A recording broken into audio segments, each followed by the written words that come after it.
ಬಾಗಲಕೋಟೆ ಜಿಲ್ಲೆಯ ಜಮಖಂಡಿ ನಗರದಲ್ಲಿ ಭೀಮಾ ಕೋರೆಗಾಂವ್ ವಿಜಯೋತ್ಸವ ವಿಜೃಂಭಣೆಯಿಂದ ಜರುಗಿತು. ಜನವರಿ 1ರ ರಾತ್ರಿ 9 ಗಂಟೆ ಸಂದರ್ಭ ಜಮಖಂಡಿ ನಗರದ ಡಾಕ್ಟರ್ ಬಾಬಾ ಸಾಹೇಬ್ ಅಂಬೇಡ್ಕರ್ ವೃತ್ತದಿಂದ ನಗರದ ಪ್ರಮುಖ ಬೀದಿಗಳಲ್ಲಿ ಭೀಮಾ ಕೋರೆಗಾಂವ್ ವಿಜಯೋತ್ಸವದ ಮೆರವಣಿಗೆ ಜರುಗಿತು. ಜಮಖಂಡಿಯ ಮಾಜಿ ಶಾಸಕ ಆನಂದ ನ್ಯಾಮಗೌಡ ಅವರು ಮೆರವಣಿಗೆಯಲ್ಲಿ ಭಾಗಿಯಾದರು. ಇನ್ನು ಅವರು ಡಿಜೆ ಹಾಡುಗಳಿಗೆ ಸ್ಟೆಪ್ಸ್ ಹಾಕುವುದರ ಮೂಲಕ ಎಲ್ಲರ ಗಮನ ಸೆಳೆದರು. ಇನ್ನು ವಿವಿಧ ದಲಿತ ಪರ ಸಂಘಟನೆಗಳ ನೇತೃತ್ವದಲ್ಲಿ ಈ ಮೆರವಣಿಗೆಯನ್ನ ಆಯೋಜಿಸಲಾಗಿತ್ತು. ನಗರದ ಡಾಕ್ಟರ್ ಬಾಬಾ ಸಾಹೇಬ್ ಅಂಬೇಡ್ಕರ್ ವೃತ್ತದಲ್ಲಿ ಡಾಕ್ಟರ್ ಬಾಬಾ ಸಾಹೇಬ್ ಅವರಿಗೆ ಮಾಲಾರ್ಪಣೆಯನ್ನ ಮಾಡಿ ನಂತರ ಮೆರವಣಿಗೆಗೆ ಚಾಲನೆಯನ್ನ ನೀಡಲಾಯಿತು. ಭೀಮಾ ಕೋರೆಗಾಂವ್ ವಿಜಯೋತ್ಸವವನ್ನು ನಾವೆಲ್ಲರೂ ಕೂಡ ಬಹಳಷ್ಟು ಸಡಗರ ಸಂಭ್ರಮದಿಂದ ಆಚರಣೆ ಮಾಡ್ತಾ ಇದ್ದೀವಿ. ಆದ್ರೆ ಆಚರಣೆ ಹಿಂದೆ ಈ ಕೋರೆಗಾಂವದ ಒಂದು ಇತಿಹಾಸವನ್ನು ನಾವೆಲ್ಲರೂ ಕೂಡ ತಿಳ್ಕೊಳ್ಬೇಕು.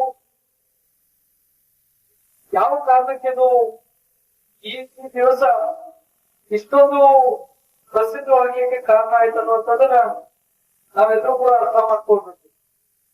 1818 ಇಸ್ವಿಯಲ್ಲಿ ಜನವರಿ 1ನೇ ತಾರೀಕಿನ ದಿವಸ ಪುಣೆ ಹತ್ರ ಗ್ರಾಮ ಇದು ಕೋರೆಗಾಂವ್. ಅಲ್ಲಿ ಬ್ರಿಟಿಷರು ಮತ್ತು ದೇಶಗಳ ಮಧ್ಯದಲ್ಲಿ ಆಗ್ತಕ್ಕಂಥ ಯುದ್ಧ, ಬ್ರಿಟಿಷರ ಜನಸಂಖ್ಯೆ ಬಹಳ ಕಡಿಮೆ ಇತ್ತು, ದೇಶಗಳ ಸಂಖ್ಯೆ ಬಹಳ ದೊಡ್ಡದಾಗಿತ್ತು. ಆ ಬ್ರಿಟಿಷರ ಸೈನ್ಯದಲ್ಲಿ ಹೆಚ್ಚಿನ ಪ್ರಮಾಣದಲ್ಲಿ ಇರ್ತಕ್ಕಂಥವರು ಮಹಾರ ಸಮಾಜದವರು, ದಲಿತರು.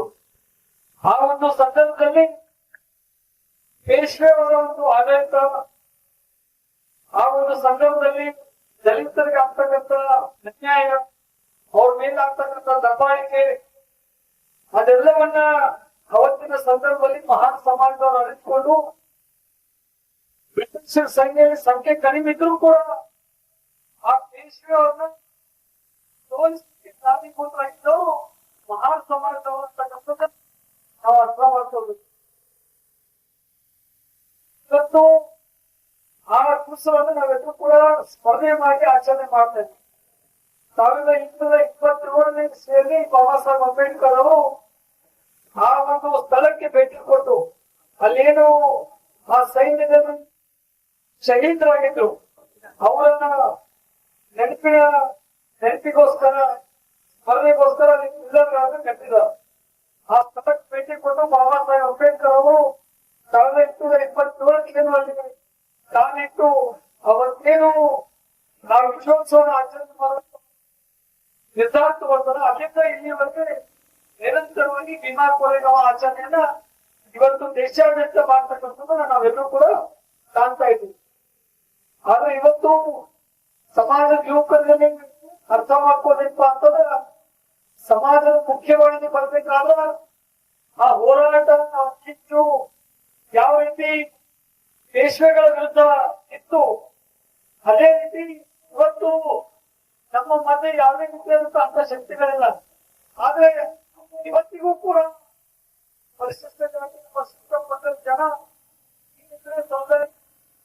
ಸಮಾಜದ ಮುಖ್ಯವಾಗಿ ಬರ್ಬೇಕಾದ್ರೆ ನಿರಂತರ ಹೋರಾಟ ಮಾಡಿಕೊಂಡು ನಡೀತಾ ಇದೆ.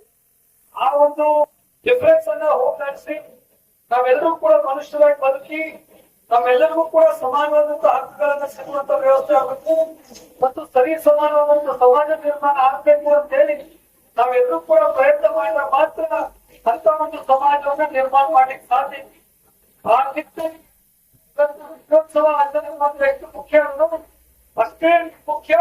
ನಾವು ಕೂಡ ದುಷ್ಟ ಶಕ್ತಿಗಳ ವಿರುದ್ಧವಾಗಿ ಹೋರಾಟ ಮಾಡುವಂತ ಒಂದು ಪ್ರಯತ್ನವನ್ನು ಕೂಡ ನಿರಂತರವಾಗಿ ಮಾಡಿದ್ರೆ ಮಾತ್ರ ಸರಿ ಸಮಾನವಾದಂತಹ ಸಮಾಜ ನಿರ್ಮಾಣ ಮಾಡ್ಲಿಕ್ಕೆ ಸಾಧ್ಯ ಅಂತಕ್ಕಂಥದ್ದನ್ನ ನಮ್ಮ ಯುವಕರು ಅರ್ಥ ಮಾಡ್ಕೊಂಡು ಆ ನಿಟ್ಟಿನಲ್ಲಿ ನೀವು ಸೇರಿ ಸರಿ ಸಮಾನವಾದಂತಹ ಸಮಾಜ ನಿರ್ಮಾಣ ಮಾಡ್ಲಿಕ್ಕೆ ಹೋರಾಟಗಳನ್ನು ಮಾಡಿ ಎಲ್ರಿಗೂ ಕೂಡ ಸಮಾನವಾಗಿ ಬರತಕ್ಕಂತ ಒಂದು ವ್ಯವಸ್ಥೆಯನ್ನ ಈ ದೇಶದಲ್ಲಿ ತರುವಂತ ಕೆಲಸ ಎಲ್ಲರೂ ಕೂಡ ಮಾಡತಕ್ಕಂಥ ಮಾತನ್ನು ಹೇಳಿ